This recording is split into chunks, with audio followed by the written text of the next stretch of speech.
കുറെ വർഷങ്ങൾ കൊണ്ട് യു കെയിൽ നടന്ന മാറ്റം എങ്ങനെയാണ് ഈ യു കെ ഇസ്ലാമിസ്റ്റുകളുടെ കയ്യിൽ എന്നുള്ള രീതിയിലുള്ള ഈ ഒരു വാർത്ത ഇങ്ങനെ പ്രചരിപ്പിക്കാനുള്ള കാരണം? അതിന് പ്രധാനപ്പെട്ട കാരണം 2-3 പോയിന്റ് ഉണ്ട്.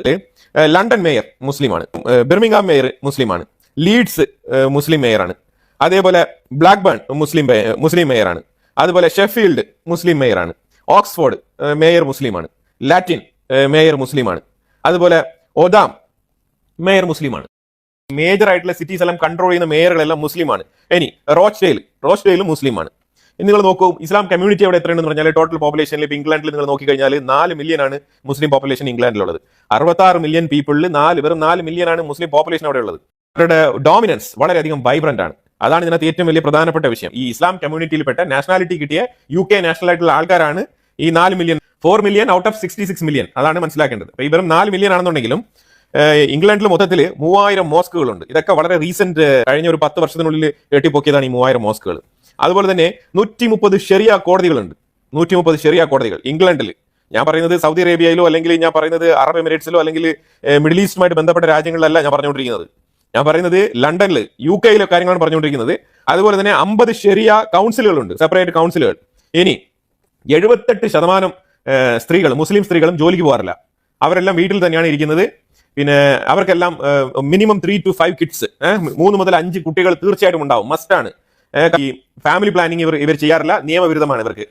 ഈ വീട്ടിലിരിക്കുന്ന ഇപ്പൊ 78% മുസ്ലിം സ്ത്രീകളും വീട്ടിലാണെങ്കിലും ഇവർക്ക് സ്റ്റേറ്റ് സപ്പോർട്ട് ഫണ്ട് കിട്ടുന്നുണ്ട്. അതുപോലെ തന്നെ ഫ്രീ അക്കോമഡേഷൻ ആണ്. ഇതും കൂടെ വളരെ ശ്രദ്ധേയമായിട്ട് നോക്കി കാണേണ്ട വിഷയമാണ്.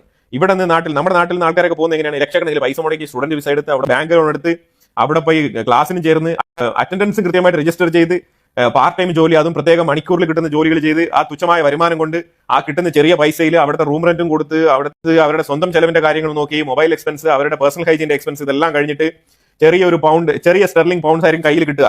ആ തുക നാട്ടിലേക്ക് അയക്കുമ്പോഴാണ് അത് വലിയ തുകയായിട്ട് മാറുന്നത്. ആ രീതിയിലാണ് അങ്ങോട്ടും ഇങ്ങോട്ടും എത്തിപ്പിടിച്ചാണ് നമ്മുടെ നാട്ടിൽ നിന്ന് പോകുന്നത്.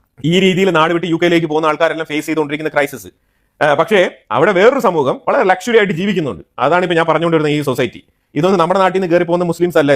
ഇതെല്ലാം അറബ് രാജ്യങ്ങളിൽ നിന്ന് റെഫ്യൂജി എന്ന് പറഞ്ഞ പേരിൽ കയറി വന്ന് പാകിസ്ഥാൻ പോലത്തെ രാജ്യങ്ങളിൽ നിന്ന് അവിടെ വന്ന് സുഡാൻ, സൊമാലിയ പോലത്തെ രാജ്യങ്ങളിൽ നിന്നൊക്കെ അവിടെ വന്നിട്ട് വളരെയധികം ആധികാരികതയോടുകൂടി പറ്റിപ്പിടിച്ചിരുന്ന് ജീവിക്കുന്ന ആൾക്കാരാണ് ഇതൊക്കെ. 63% ആണുങ്ങളും 63% ഇസ്ലാമിസ്റ്റ് ഈ കൊടിയും പൊക്കി നടക്കുന്ന, ഈ 63% ഈ കൊടിയും പൊക്കി നടക്കുന്ന ഈ ഒരു പാലസ്തീൻ ആക്ഷൻ എന്നൊക്കെ പറഞ്ഞ കൗൺസിലിൽ ഈ കൊടി പൊക്കിക്കൊണ്ട് വരുന്നില്ല. ഇവർക്കൊന്നും ജോലിയും കൂലി ഒന്നുമില്ല. ഇവർക്ക് ഓഫീസിലും പോകണ്ട, എവിടെയും പോകണ്ട. ഇവർക്ക് വേറെ ഒരു ജോലിയില്ല. ഇവർക്ക് കൊടി പൊക്കിക്കൊണ്ട് റോഡിലേക്ക് വരിക എന്നുള്ളത് മാത്രമാണ് ഇവരുടെ തൊഴിൽ. അതാണ് നമ്മൾ മനസ്സിലാക്കേണ്ടത്. എന്നാൽ അവരെ സ്റ്റേറ്റ് സംരക്ഷിക്കുന്നുണ്ട്. കാരണം ഇത്രയും സ്റ്റേറ്റുകളിൽ ഇവരെ സംരക്ഷിക്കാനും ഇവർക്ക് വിവിധ തരത്തിലുള്ള ഫണ്ടുകൾ അനുവദിച്ചു കൊടുക്കാനും ഇത്രയും സ്ഥലങ്ങളിലും മുസ്ലിം മേയർമാർ. അതാണ് മനസ്സിലാക്കേണ്ടത്. ഇവർക്ക് എവിടെയാണ് ഇവരുടെ ഫണ്ടിന്റെ ഉറവിടം എന്ന് ചോദിച്ചു കഴിഞ്ഞാൽ ഇതൊക്കെ തന്നെയാണ് ഇവരുടെ ഉറവിടം. യു കെയിൽ ഒരു രീതിയിലും കാര്യങ്ങൾ നേരെ ചൊവ്വേ കൊണ്ടുവരാൻ പറ്റുന്നില്ല. അവിടെ പല രീതിയിലുള്ള ഈവൻ ഇതിനു മുമ്പ് ഋഷി സുനാക്ക് ഉണ്ടായിരുന്നു. അവിടുത്തെ എക്കോണമി എല്ലാം ശരിയാക്കി കളയാന്ന് പറഞ്ഞിട്ട് എന്തെങ്കിലും സംഭവിച്ചോ? നടക്കില്ല. ഇപ്പൊ കീർ സ്റ്റാർമർ, ആളെ കൊണ്ടും നടക്കില്ല. ലിസ്ട്രസ് നടക്കില്ല, ഒരു രീതിയിൽ നടക്കില്ല. കാരണം ഇതിന്റെ ഫണ്ടൊക്കെ ഒഴുകുന്നത് വേറെ രീതിയിലാണ്. അപ്പൊ അത് യു കെ ബേസിക് ആയിട്ടുള്ള യു കെയുടെ സ്ട്രക്ചർ ശരിയാക്കാണ്ട് ഒരിക്കലും യു കെ ഇങ്ങനെ നിലനിർത്തി കൊണ്ടുപോകാൻ പറ്റില്ല. അങ്ങനെ കൊണ്ടുപോകാൻ ഈ രീതിയിൽ ഞാൻ പറഞ്ഞ ഒരു സൊസൈറ്റി ഉണ്ടല്ലോ, ഈ സൊസൈറ്റി അനുവദിക്കില്ല. അതാണ് മനസ്സിലാക്കേണ്ടത്. യു കെ, അതായത് ഇത് മൈഗ്രേഷൻ അല്ല, ഇത് ഇൻവേഷൻ, കടന്നുകയറ്റമാണിത്. ആ രീതിയിലുള്ള കടന്നുകയറ്റമാണ് യു കെയിൽ നടക്കുന്നത്.